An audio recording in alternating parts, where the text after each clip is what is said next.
할렐루야. 하나님을 찬양합니다. 감사합니다.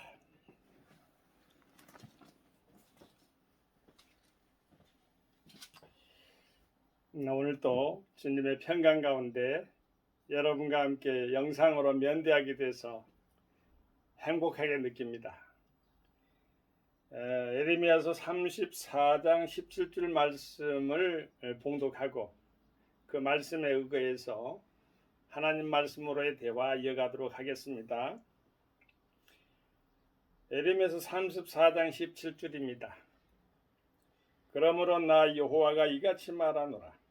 너희가 나를 듣지 아니하고 각기 형제와 이웃에게 자유를 선언한 것을 실행치 아니하였은즉 내가 너희에게 자유를 선언하여 너희를 칼과 연병과 기근에 붙이리라. 나 여호와의 말이니라. 내가 너희를 세계 열방 중에 흩어지게 할 것이며. 에레미야서는 전체적으로 보면은 처음부터 끝까지 각 장마다 희망적인 메시지가 콕콕 박혀 있습니다만은 전체적으로 보면은 암울합니다. 바벨론 포로를 염두에 두고 에레미야 선지자가 활동을 했기 때문에 유대 말기에 가서 항복해라. 너희들이 잘못하고 있다. 그것까지도 듣지 않았다는 것입니다. 이스라엘 백성들이, 유대인들이, 즉 유대인들이 말이죠. 오늘 본문 말씀에도 보면은 역설적 희망을 여기서 우리는 발견해야 되는데, 여러분, 하나님 말씀이 어떨 때는요 저주적인 말씀도 있고요, 교훈, 책망, 바르게, 우로, 교육에 유익하는 하나님 말씀인데요. 전체적인 면에서 우리가 설교에 있어서 거기에 내용을 추선한다면은 각각 그러한 생각하는 바가 여러분 또 각각 교회에서 또 생각하는 바 또 배운 바가 있겠지만은 저는 어찌됐든 역설적 희망을 끄집어내려고 합니다. 역설적으로 희망은 희망으로 가면 되는 것이고, 희망에 가지고 희망의 반대적인 입장에서의 또한 희망을 추구하는 것, 역설적 희망입니다. 그러므로 나 여호와가 이같이 말하노라. 하나님이 말씀했다는 것입니다. 너희가 나를 듣지 아니하고, 이 유대인들이 잘못한 것은 하나님의 말씀을 듣지 않는 것입니다. 자, 하나님 말씀은 말씀이죠. 용도가 있어요. 말과 말은 달라요. 그냥 말은 그냥 말이에요. 그냥 대화하고 그런 건데, 말씀은 적용, 용도가 있다는 것이죠. 씀씀이가 있다. 말씀이잖아요. 쓰여지는 것이 분명하다는, 내용이 분명하게 들어있는 거죠. 하나님 말씀 뭐냐면 대화죠. 근데 대화를 하려고 하는데 듣지 아니했다 이렇게 말. 누가? 우리가? 내가?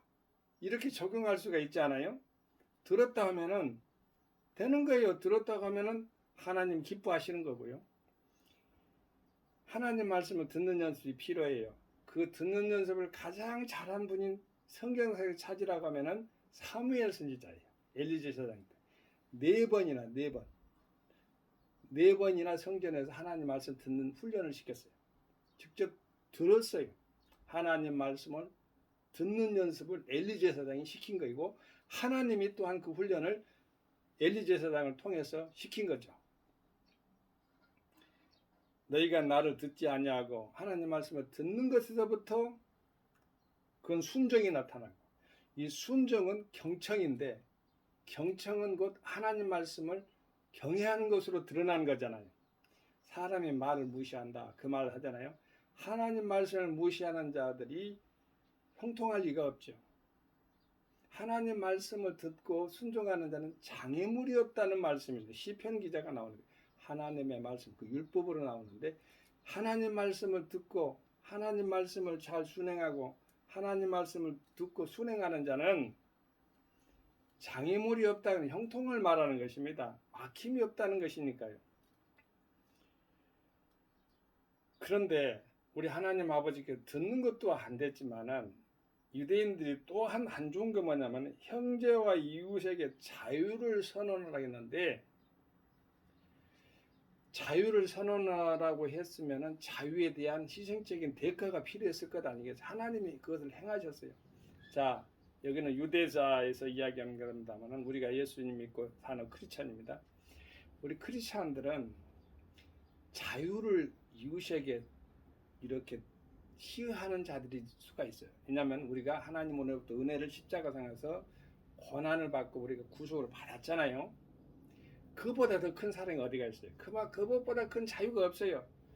구속적 유사에서 넘어서 부활까지 우리는 경험한 사람들이에요. 그렇기 때문에 세상적인 사람들은 구속적 유사는 흉내를 낼 수가 있어요. 세상 사람들 제사 지내잖아요. 그렇지만 부활은 없잖아요. 성령님께 사역이 아니면은 이룰 수가 없어요. 그래서 완전한 믿음에 의해서 완전한 구속은 크리스찬만 만날 수가 있고, 그것을 간직할 수 있고, 우리 하나님께서는 말씀 가운데 크리스찬만 누릴 수 있는 행복이에요. 부활의 은총이라고 그래요. 부활의 신앙이라도 그렇고요.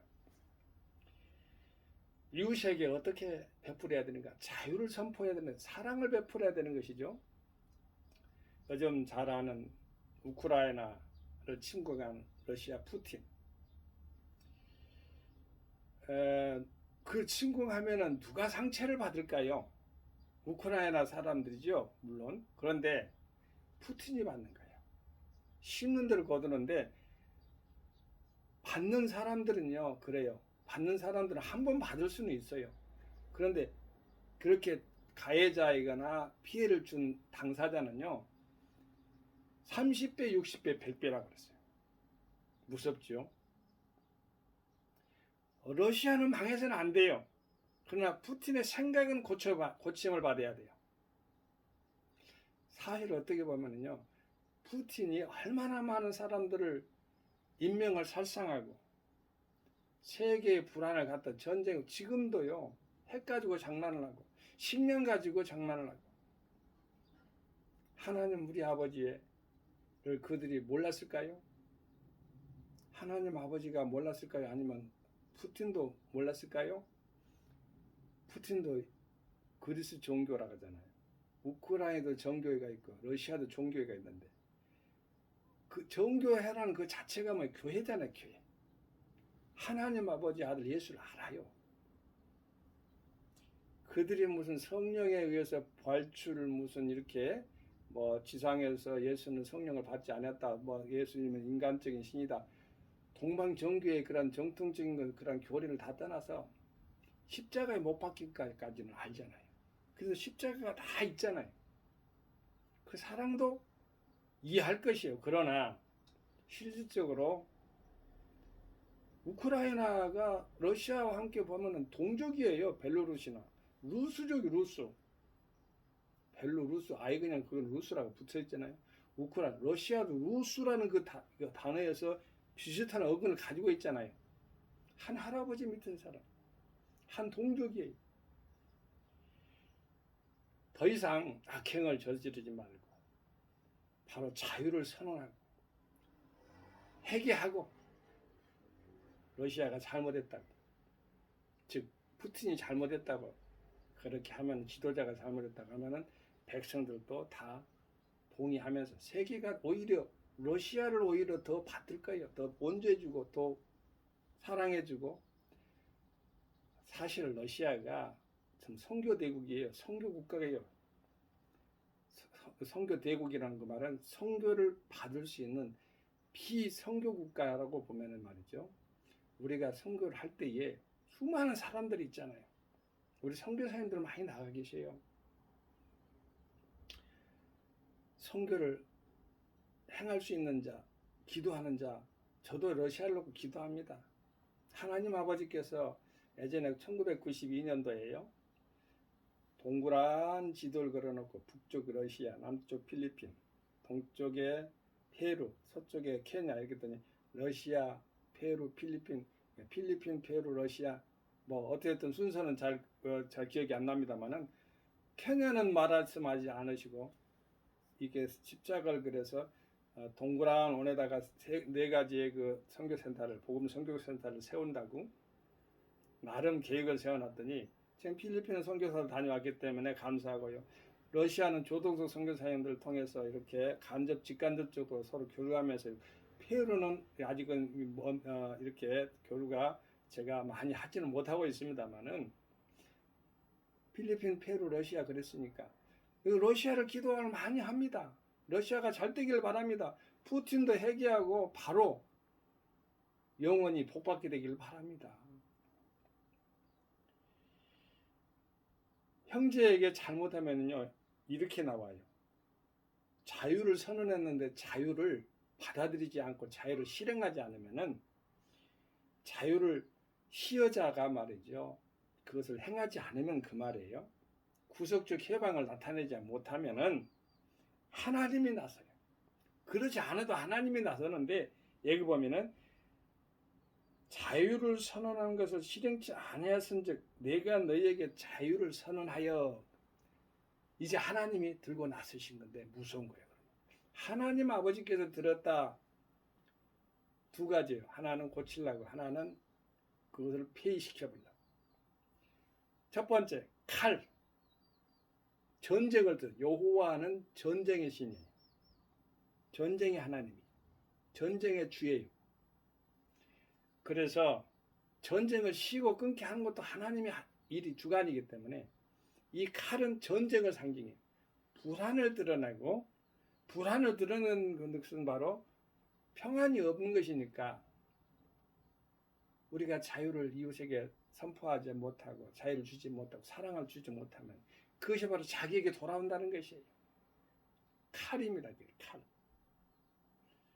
그 다음에 삼박자가 따르는데 연병, 기근 나와요. 본문 말씀에 보면 칼과 연병과 기근에 붙이리라 했죠. 꼭 이렇게 저주는 삼박자가 따라.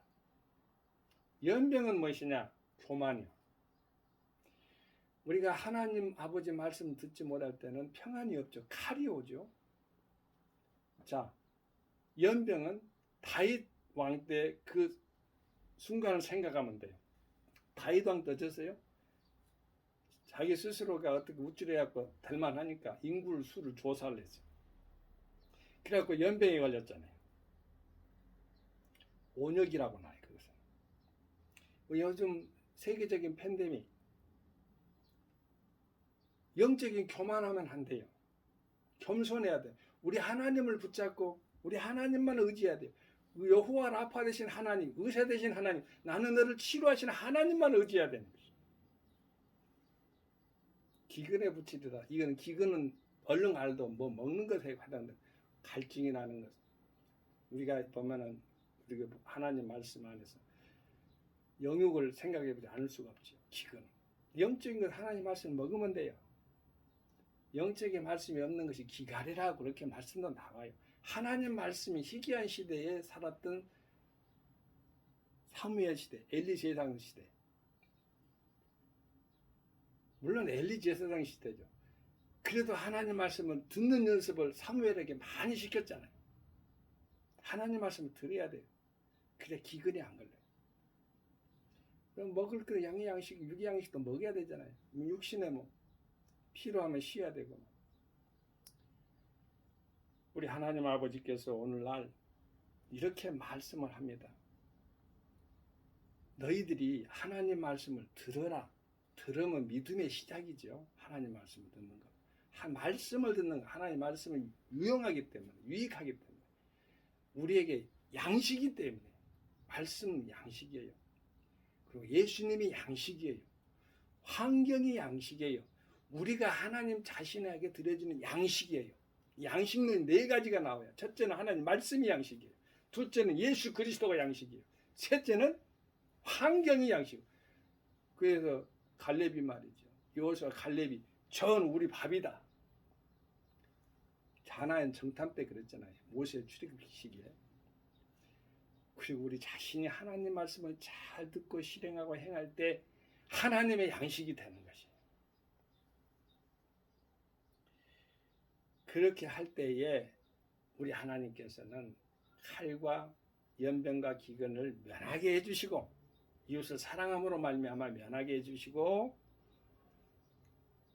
마지막으로 나 여호와의 말이니라 내가 너희를 세계 열방중에 흩어지게 할 것이라 했는데 그의 반대로 역설적 희망은 안착을 해서 정착을 해서 정주해서 하나님 말씀 가운데 시온의 예루살렘 우리 주님의 보좌 하나님의 눈동자가 있는 곳에 늘 바라보면서 하나님의 평강 가운데서 흩어지지 않고 나그네처럼 물론 인생은 영적으로 보면 인생은 천성을 향해 걸어가는 나그네들이 그렇지만 목적이 있기 때문에 인생 세상의 목적이 없는 나그네는 허망해요.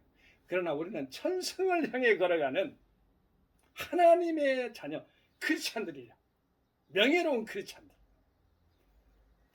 제가 17세기 청교도 선교문학 작품 선교 활용 가능성에서 이제 연구를 하다 보니까 철로역정과 밀턴의 신라곤, 복락곤, 추사 삼손 등등 그 여러 가지 그리고 철로역정에서 나온다마는 뭐랄까 거룩한 전쟁들 이게 그 청교도 시대에 그리고 또 하나 또 이제 존 엘리엇의 인디안과의 대화 등을 놓고 내가 연구를 해가지고 이제 어쨌든 학위적인 연구를 하면서 학위도 땄습니다만은 사랑하는 여러분 하나님의 나라는 우리는 천성을 걸어가는 천국 본향을 걸어가는 하나님의 목적을 가진 하나님 아버지의 사랑받는 하나님의 거룩한 영화로운 길을 걸어가는 크리스찬들이라는 것 명예와 자긍심과 긍지를 가질 필요가 있어요. 여러분 사랑합니다. 하나님 아버지의 말씀을 듣고 사십시다. 오직 나와 내 집은 여호와만을 섬기리라 그 말은요. 오직 나와 내 집은 여호와 말씀을 듣겠노라 그 말이에요. 그리고 복 있는 사람은 악인의 길을 쫓지 죄인의 길에 자지 않지 않고 오만한 자의 하리 앉지 않냐. 오직 여호와의 율법을 주야로 묵상하는 자로다. 하나님 말씀을 주야로 소는 이렇게 시골에 가면 요물이라고 하는데 밥이죠. 그러면 입에 넣고 나는데 침이 제일 나올 때까지 아주 맛나게 먹습니다. 그렇게 하나님 말씀도 그렇게 먹어 달짝지근하잖아요. 그래서 송이꽃 초보다 더 달다. 실제 하나님 말씀은 송이꽃보다 더 답니다. 이 말씀의 은혜가 종과 여러분에게 함께하고 가정과 교회에 함께하고 이 세상 온누리에 하나님 말씀을 듣고자 하는 소망하는 모든 영혼이 함께하기를 예수의 이름으로 축원드립니다. 할렐루야. 성교 샬롬. 아멘. 감사합니다. 여러분 한 주간도 평안하세요. 아멘.